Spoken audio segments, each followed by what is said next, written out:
கல்லில் ஒளியெழுப்பி கடலலையில் நடனமாடி புல்லாங்குழல் வழியே புகுந்து சுவையாகி மெல்லியலால் மெல்லுதலில் வித்தார பொருளாகி சொல்லுக்கு சொல் சுவையூட்டுகின்ற செந்தமிழே வாழ்வியவே சிந்தி வரும் மைந்ததியில் என்னை கூட சிந்து வாட வைத்த பைந்தமிழே வாழ்வியவே சிந்தாய் எடுத்து பண்பா தொடுத்து முப்பாலும் நண்பாளாகி பேருரை நிகழ்த்த என் நாவல் நடப்புகின்ற முத்தமிழே உன்னை வணங்கி உன்னாக வணங்கி என் உரையை துவங்குகிறேன். நம் பாரதம் உச்சரிக்கும் போதே ஒரு தனி பெருமித உணர்வு. நிகழ்காலத்திலேயே நிகரற்ற சிறப்புடையது நம் பாரதம். பாரோர் பலரும் போற்றி புகழும் பண்பாடு நம் பாரத பண்பாடு. அகிம்சையை அகிலத்திற்கு எடுத்துரைத்தவர்கள் நாம். அன்பிலும் அறிவிலும் ஆன்மீகத்திலும் ஈடு இணையற்றவர்கள் நாம். யாதும் ஊரே யாவரும் கேட்டு தீதும் நன்றும் பிறர் தர வாராய் என்று கூறி உலகில் உள்ள எல்லா மக்களும் நம் உறவினர்கள் தான். உலகில் உள்ள எல்லா ஊரும் நம் ஊர்தான் என்று நினைக்கும் அளவிற்கு பறந்து விரித்த மனம் படைத்த மக்கள் வாழும் நாடு நம் பாரத நாடு. இப்படிப்பட்ட அருமை பெருமைகளை எல்லாம் நாம் கொண்டிருந்தாலும் எதிர்கால இந்தியா குறித்த இலக்குகளே ஏற்றத்திற்கு வழிவகுக்கும்.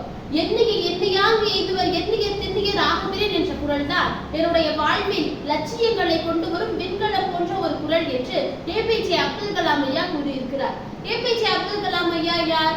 நம்முடைய முன்னாள் குடியரசுத் தலைவர். நம்முடைய நாடு இன்று அறிவியலிலும் ஆராய்ச்சியிலும் வளர்ச்சி பெற்று திகழ்கிறது என்றால் அதற்கு முதலில் வித்திட்டவர் ஏபிஜே அப்துல் கலாம் ஐயா தான். அவர் என்ன கூறியிருக்கிறார்? உறங்கும் போது காண்பது கனவு அல்ல, நம்மை உறங்க விடாமல் காண்பதே கனவு. அப்படிப்பட்ட எதிர்கால இந்தியாவின் கனவு எப்படி இருக்கும் தெரியுமா? இமயம் முதல் குமரி வரை ஒரே கல்வி, இதில் உயர்ந்தோர் யார் தாழ்ந்தோர் யார் என இல்லை கேள்வி. நம் நாட்டு கல்வி முறையை நயந்து நயந்து நாடினமே போற்ற வேண்டும் வியந்து வியந்து. கற்ற கல்வி இது கடல் கடந்து சென்றிடாமல் கடும் உழைப்பில் நம்ம யாரும் வென்றிடாமல் அன்பெனும் சங்கிலியால் ஒன்றிணைந்து நாம் அனைவரும் மோரினம் எச்சிரைந்து வானின் முழு நிலவதுவோ யாருக்கும் சொந்தம் வளைந்து செல்லும் நதிகள் சொல்லும் நமது வந்தம்.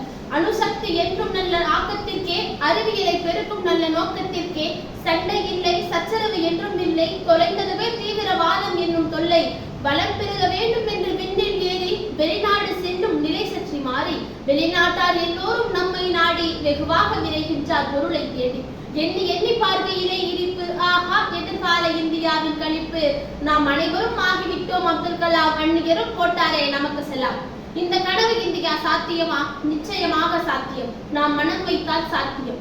விவேகானந்தர் சிகாகோவில் ஒரு நிகழ்வில் கூறினார், என்னிடம் 100 இளைஞர்களை தாருங்கள், நான் இந்தியாவை மாற்றி காட்டுகிறேன் என்று. இன்று இருக்கும் தொழில்நுட்ப வளர்ச்சியில் நாம் ஒவ்வொரு இளைஞர்களும் 100 இளைஞர்களுக்கு சமம். நாம் அனைவரும் மனம் வைத்தால் நிச்சயமாக இந்தியா வல்லரசாகும். சரி, இன்று நாம் கொண்டாடி கொண்டிருக்கும் இந்த பொன்னான நாளை பற்றி ஒரு சில வார்த்தைகளோடு என் உரையை நிறைவு செய்கிறேன். 300 ஆண்டு அடிமைத்தனத்திற்கு முடிவு கட்டி என் அன்னை பாரத மாதா அரியணையில் அமர்ந்த பொன்னான நாள் இந்நாள் சுதந்திர தின நன்னாள். நம் சுதந்திர திருநாடு என்பது நம் ஒற்றுமைக்கும் ஒருமைக்கும் பொறுமைக்கும் கிடைத்த பரிசு. காந்திஜியின் வீரமும் நேதாஜியின் வீரமும் விதைக்கப்பட்ட மண் இம்மண். பணத்தினாலும் மனத்தினாலும் கிடைத்ததல்ல எங்கள் சுதந்திரம், வீரத்தினாலும் விவேகத்தினாலும் கிடைத்ததே எங்கள் சுதந்திரம். ஓராண்டு இல்லை தம்பி 100 ஆண்டு என்று பிரிட்டிஷ் நம்மை ஆட்டி வைத்ததை என்று. எத்தனை மக்கள் தங்கள் குடும்பங்களை இழந்து இன்னுயிரும் ஈந்தனர் துணிந்து. இந்திய சுதந்திரம் என்பது இருளில் கிடைத்த புது விடியல். பெற்ற சுதந்திரத்தை பேணி பாதுகாப்பது நம் ஒவ்வொருவரின் கடமை. எல்லையை காக்கும் போர் வீரனையும் கொள்ளையை காக்கும் விவசாயியையும் இரு கண்களாக போற்ற வேண்டும். எல்லையை காக்கும் போர் வீரர் அங்கு நின்று அவர்கள் பணி மழை என்று பார்க்காமல் அங்கு நின்று காவல் காத்து கொண்டிருப்பதால் தான் நம்மால் இங்கு நிம்மதியாக நின்று பேசிக் கொண்டிருக்கின்ற முடிகிறது. இந்த தருணத்தில் அவர்களுக்கு நன்றி மட்டும்தான் நம்மால் கூற முடியும். வேற என்ன செய்ய முடியும்? அவர்களுக்கு இணையாக போற்றுதலுக்குரியவர்கள் விவசாயிகள். நம்முடைய நாட்டை நாம் செம்மைப்படுத்த வேண்டும் எனில் விவசாயத்தை பெருக்க வேண்டும். நம்முடைய நாட்டின் முதுகெலும்பு விவசாயம் தான். விவசாயி சேற்றில் காலை வைத்தால் தான் நம்ம சோற்றில் கையை வைக்க முடியும். நீங்களே நினைத்து பாருங்கள், நம்முடைய நாடு கல்வியில் தொழில்நுட்பத்தில் எல்லாம் வளர்ச்சி பெற்று உண்ண உணவில்லையே எங்கு செல்வது? நாம் விண்ணில் ஏறி வீடு கட்டினாலும் மண்ணிலிருந்து தானே உணவு வர வேண்டும். நாம் வலிமை மிகுந்த பாரதம் என்று சொல்கிறோம். அந்த கூற்றிற்கு அடிப்படை நமக்கு தேவையான உணவை நாமே நம் நாட்டில் தயாரித்துக் கொள்வதுதான். இந்த நிலை தொடர வேண்டும். இளைஞர்களுக்கு விவசாயம் பற்றிய அறிவும் ஆர்வமும் வளர வேண்டும் என்று கூறி நல்லதொரு வாய்ப்பிற்கு நட்பராடி விடைபெறுவது நான் உங்கள் நாகை கோகிலா.